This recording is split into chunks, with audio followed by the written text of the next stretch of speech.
ويسألونك عن الجبال فقل ينسفها ربي نسفا فيذرها قاعا سفسفا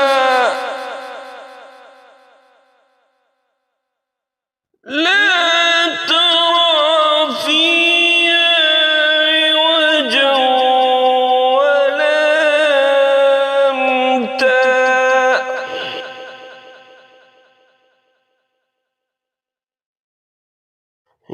يومئذ يتبعون الداعي لا عوج له وخشعت الأصوات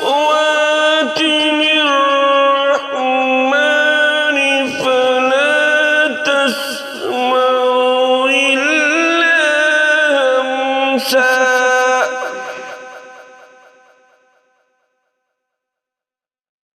يومئذ لا تنفع الشفاعة إلا من أذن له الرحمن ورضي له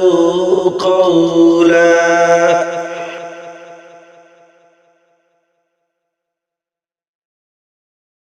يعلم ما بين أيديهم وما خلفهم ولا يحيطون به علما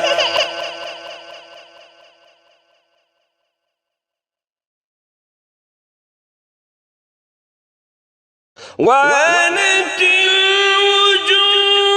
للحي القيوم وقد خاب من حمل ظلما ومن يعمل من الصالحات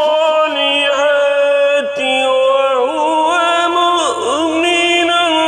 فلا يخاف ظلما ولا حمسا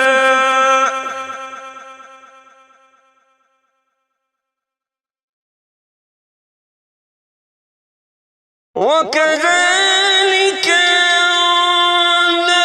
أنزلناه قرآنا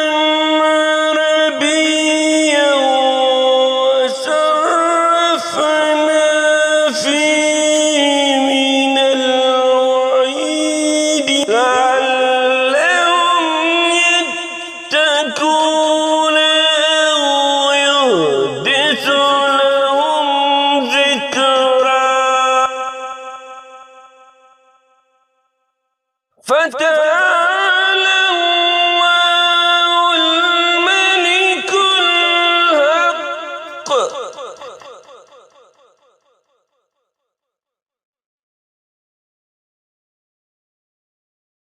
ولا